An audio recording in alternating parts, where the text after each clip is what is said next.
آنے والا وقت ہمارا اقتدار میں آ کر مہنگائی ختم کر دیں گے۔ نواز شریف جلد پاکستان کے مسائل پر قابو پانے کے لیے پرعزم۔ دبئی میں سابق وزیراعظم اور مسلم لیگ نون کی UAE قیادت کی بڑی بیٹھک، سیاسی صورتحال، الیکشن کے انعقاد سمیت دیگر امور پر تبادلہ خیال کیا گیا۔ نواز شریف نے مشکلات کا مقابلہ کرنے کے لیے کارکنان کے جذبے اور ہمت کو سراہا۔ ملاقات میں مریم نواز بھی موجود تھیں۔ نواز شریف کی وطن واپسی کی حتمی تاریخوں پر مشاورت جاری۔ قائد مسلم لیگ نون کی 4 جولائی کو لندن میں واپسی کا امکان۔ استقلال پاکستان پارٹی کے رہنماؤں نے بھی نواز شریف سے رابطہ کیا۔ ابھی بھی وقت ہے، واپس آ جائیں۔ قافلے کے سربراہ چودھری شجاعت حسین کی پیشکش پر پرویز الہی گفتگو مگو کا شکار، بڑی آفر پر خاموشی اختیار کر لی۔ چودھری شجاعت حسین کی ایک ہی دن میں 2 بار کیمپ جیل میں سابق وزیر اعلیٰ پنجاب سے ملاقات، ان کا حال احوال پوچھا، کیسز پر تبادلہ خیال کیا۔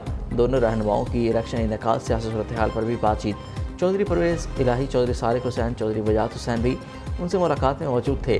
ذرائع کے مطابق پرویز الہی کاف لیگ دوبارہ جوائن کرنے کے لیے رضامند، لیکن مونس الہی PTI میں رہنے کے لیے باضد ہیں۔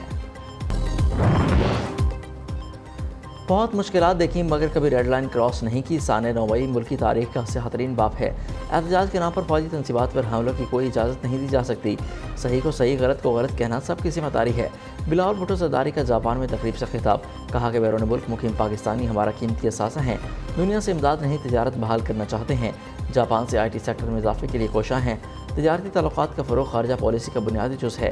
چیئرمین پیپلز پارٹی نے محترمہ بینظیر بھٹو کی سالگرہ کا کیک بھی کاٹا۔ بالکل ہیلتھ کارڈ بند نہیں ہو رہے، بالکل کسی غریب کا علاج بند نہیں ہو رہا۔ ہاں، مس یوز اس کو بند کیا، جو مس یوز ہو رہی تھی اس کو بند کیا، لیکن اس کے علاوہ کوئی چیز بند نہیں کر رہے اس میں ہیلتھ کارڈ میں ایسی چیز جس سے کسی کو فرق پڑے گا۔ نگران وزیر اعلیٰ پنجاب محسن نقوی کی ہیلتھ کارڈ پر دل کے آپریشن بند ہونے کی خبروں کی تردید، کہتے ہیں کہ ہیلتھ کارڈ پر دل کا علاج بند نہیں ہو رہا، غلط استعمال روکنے کے لیے اقدامات کیے جا رہے ہیں۔ سرکاری اسپتالوں میں علاج 100% مفت، پرائیویٹ میں 70% سہولت ملے گی۔ نگران وزیر اعلیٰ پنجاب کا اکبر چوک کا دورہ، انڈر پاس پر کام کی رفتار کا جائزہ لیا۔ کلمہ چوک انڈر پاس پر پانی کھڑا ہونے پر ذمہ داروں کے خلاف کارروائی کا اعلان۔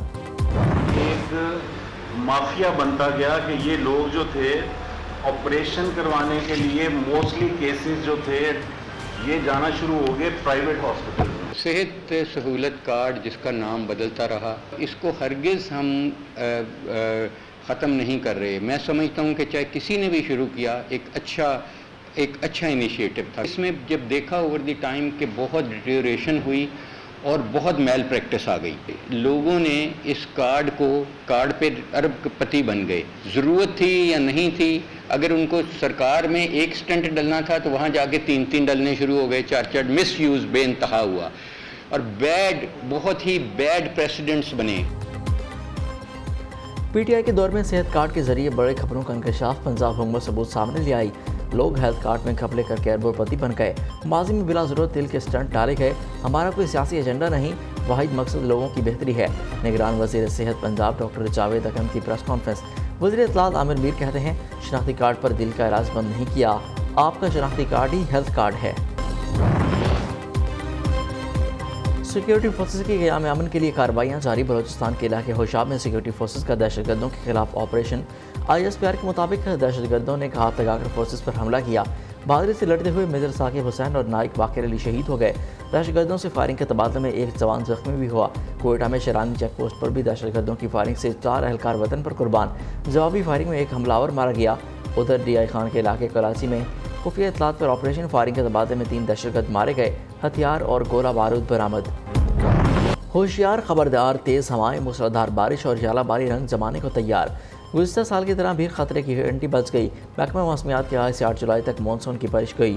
اسلام آباد، راولپنڈی، مری، کلیات، چکوال میں بھی بادل برسیں گے۔ 5 سے 8 جولائی تک بارکھان، لسبیلا، DI خان، ملتان سمیت مختلف علاقوں میں بارش کا امکان۔ 6 سے 8 جولائی کو موسلادھار بارش نے لسبیل خان میں سیلابی صورتحال کا خدشہ۔ 7 اور 8 جولائی کو سکر، جیکوباد، چھٹا، عمرکوٹ، حیدرآباد میں بادل برسیں گے۔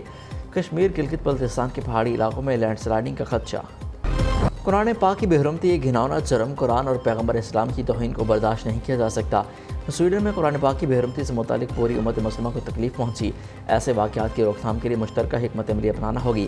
جدہ میں ہونے والی OIC کے ہنگامی اجلاس میں فیصلہ، عالمی برادری قرآن پاک کی بے حرمتی کی روک تھام کے لیے قانون سازی کرے۔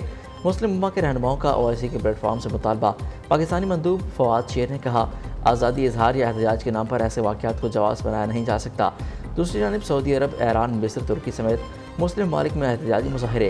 بغداد میں سعودی سفارت خانے کے باہر ہزاروں افراد کا احتجاج، مظاہرین کا سویڈن کے ساتھ سفارتی تعلقات ختم کرنے کا مطالبہ۔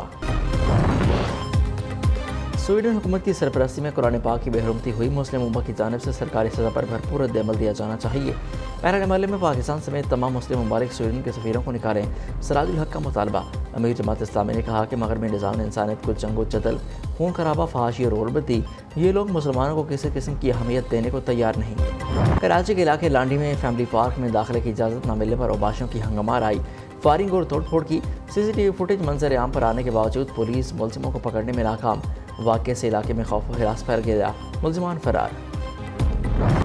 فرانس میں پولیس کے ہاتھوں قتل ہونے والے ناہیل مرزوق کی نماز جنازہ ادا، پیرس سمیت کئی شہروں میں پولیس اور مظاہرین میں جھڑپیں، 2500 سے زائد ذاتی زدگی کے واقعات، 3000 سے زائد مظاہرین گرفتار۔ کشیدہ صورتحال کے باعث کئی شہروں میں کرفیو نافذ، فرانسیسی حکومت کا آج سے ایک ہفتے کے لیے سوشل میڈیا بند کرنے پر غور۔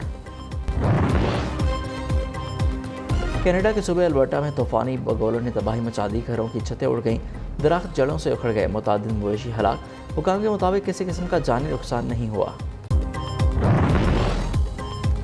معروف کاروباری گروپ علی بابا کے بانی و کو چیئرمین جیک ما کا دورہ پاکستان۔ جیک ما نجی طور پر 23 گھنٹے لاہور میں رہے۔ وہ 29 جون کو ہانگ کانگ کی بزنس ایویشن کے خصوصی چارٹرڈ پرواز کے ذریعے پاکستان پہنچے تھے۔ دورے کے دوران جیک ما نے حکومتی شخصیات سے ملاقات سے گریز کیا۔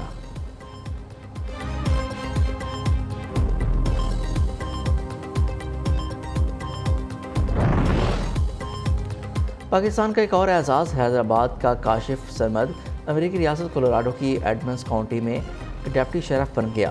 کاشف سرمد خالد 10 سال قبل امریکہ منتقل ہوئے، تعلیمی سفر جاری رکھا، کرمنل جسٹس میں ماسٹر کیا، اپنی محنت سے پولیس میں نوکری حاصل کی۔ مودی کے بھارت میں مسلمانوں کے مستقبل تاریخ سے تاریخ تر، افغان طلباء کے لیے بھارت کی مسلم دشمن پالیسیاں سامنے آ گئیں۔ بھارتی حکومت نے افغان شہریوں کے تمام ویزے منسوخ کر دیے۔ ہندوستانی یونیورسٹیوں میں 2500 سے زائد افغان طلباء پھنس کر رہ گئے۔ بھارتی وزیر خارجہ جے شنکر سیکیورٹی خدشات اور ویزا سسٹم کا بہانہ بنانے لگے۔ نیٹ نئی ٹیکنالوجی دنیا میں دستک دینے لگی، اب کیبل اور آپٹک فائبر کو بھول جائیں کیونکہ انٹرنیٹ چلے گا لیزر کے ذریعے۔ گوگل کی مالک کمپنی الفابیٹ نے لیزر انٹرنیٹ ٹیکنالوجی کا منصوبہ شروع کر دیا۔ ٹیکنالوجی سے بھارت کے دور دراز علاقوں میں انٹرنیٹ سہولت پہنچائی جائے گی۔ یہ منصوبہ آسٹریلیا، کینیا سمیت اب تک 13 ممالک میں کام کر رہا ہے۔ اور لوک موسیقی کے بادشاہ، جھگنی کی خارق اور چمٹے کی منفرد دھن میں کہنے والے گلوکار عالم لوہار کو مداحوں سے بچھڑے 44 برس بیت گئے۔ عالم لوہار کو ملکہ برطانیہ کی سلور جوبلی پر بھی پرفارمنس کے لیے مدعو کیا گیا تھا۔